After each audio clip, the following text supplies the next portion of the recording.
Hello, this is Raghav's Take.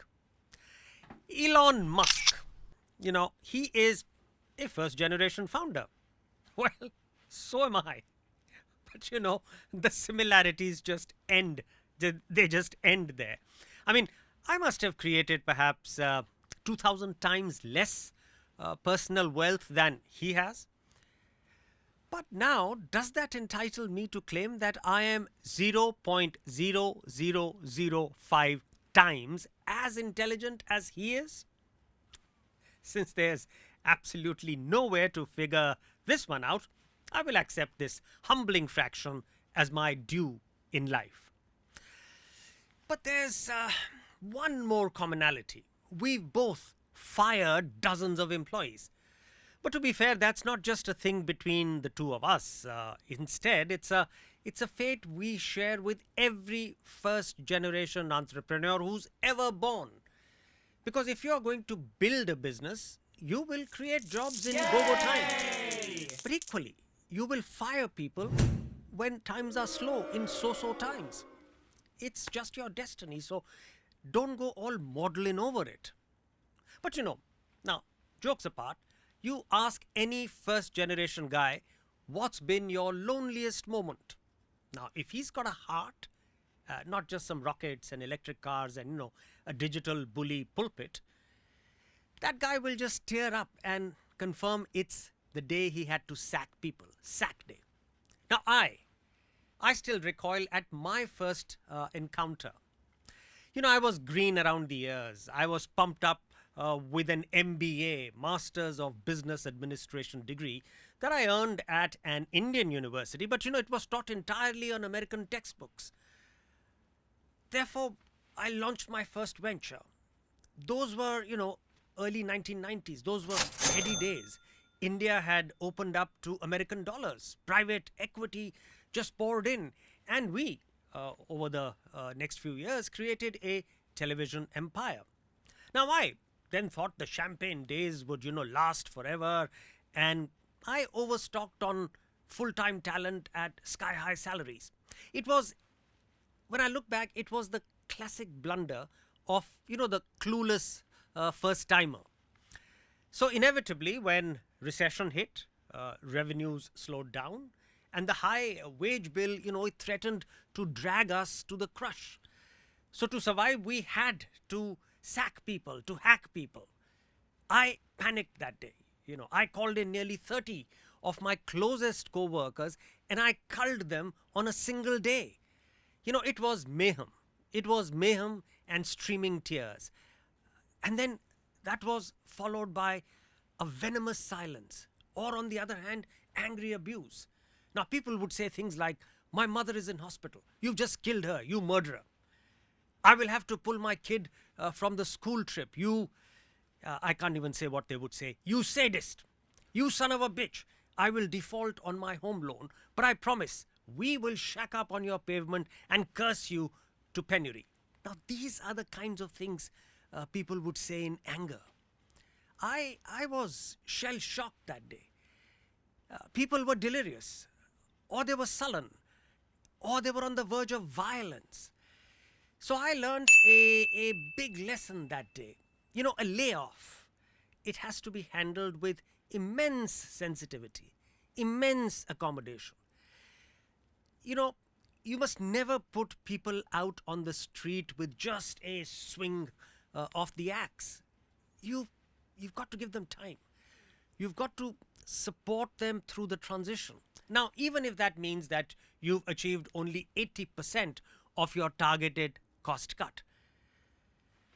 Frankly, the lesson I learned that day, we finally got so good at it that our last layoff was, we stretched it over 150 days. And it ended with some of the people actually saying thanks instead of hurling brickbats. Now, why? Why would you say, am I recalling my worst entrepreneurial memory? Why am I recalling it so vividly? Because I was in America, where a whole country, not just one troubled company, but a whole country is living through a similar nightmare. Now, just imagine a whole country of nearly 350 million people stunned by layoffs that have been bulldozed by Doge, D-O-G-E. That's what Messrs. Donald Trump and Elon Musk call the Department of Government Efficiency, Doge. Now, those layoffs are even more insensitive, even more amateurish than, the stupid act that I just told you that I did 3 decades ago. And to think that this country, America, has taught management theorems to the whole world, but is, failing so miserably to act on them as a country. Now, you simply cannot believe what happened at the Pantex plant at Amarillo. Now, euphemistically, this plant is attached to the Department of Energy. But the energy that they create is not meant for innocent electric bulbs. In fact, workers there assemble nuclear warheads in a highly controlled and highly secretive facility. But cowboys will be cowboys because they are always just quick to draw and shoot. So since Chief Elon Musk decreed that 2,000 jobs need to be culled in the Department of Energy, his hired guns began to scatter fire. Before, Elon Musk perhaps could say Twitter, over 100 critical workers at Pantex were sacked. Their emails and entry passes were just blocked. And shocked people started saying these Doge guys are coming in with no knowledge of what these departments are responsible for. Now, this was an anguished executive director who said that.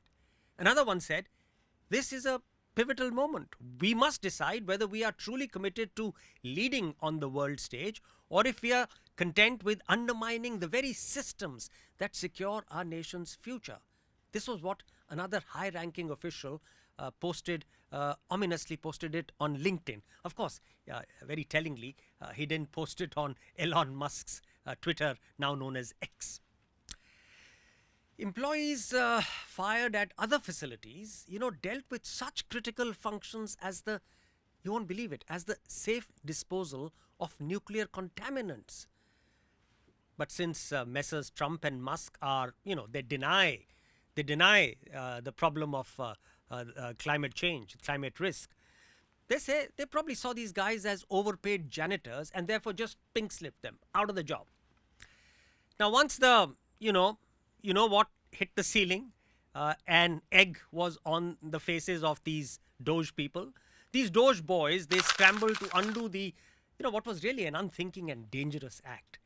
They thought human beings are robots, who can be just switched on and switched off, artificially intelligenced into a dreadful vacuum of emotion. They thought it would be business as usual once the sack orders were rescinded. But the Doge boys did not understand that human beings have a soft brain. They have a soft heart. And over 10,000 kilometers of veins filled with warm blood. These people were hurt. Many are now unsure if they ever want to rejoin such a demonic work culture. I've described just the most egregious example that I've just stated about Pantex. America's conscience today is actually littered with such wildly, what can I call them, unconscionable actions. Over 75,000 federal employees have been virtually coerced into what is being called a deferred resignation. Nearly 200,000 probationary officers have been summarily shown the door. Nearly 1,000 officers in the Department of Veteran Affairs were dismissed. You know what they were working on? They were working on cancer and opioid treatments and prosthetics, critical things. The Department of Education is almost wiped clean. Health and Human Services, it's feared, could be next. It's just difficult to believe that Messrs. Donald Trump and Elon Musk have been at it for barely 1 month. 1 month. The upheaval they've caused is already epic. I can understand such callousness from a from a privileged blue business family blooded scion. Now that's Donald J. Trump, right? He's a privileged business family scion. But from Elon Musk, my fellow first generation entrepreneur, one, as I said earlier, who's 2000 times more intelligent than I am. No, Mr. Musk, you don't do our biradari of first generation entrepreneurs, our clan of first generation entrepreneurs, you don't do them too proud at all. This was Raghav's take.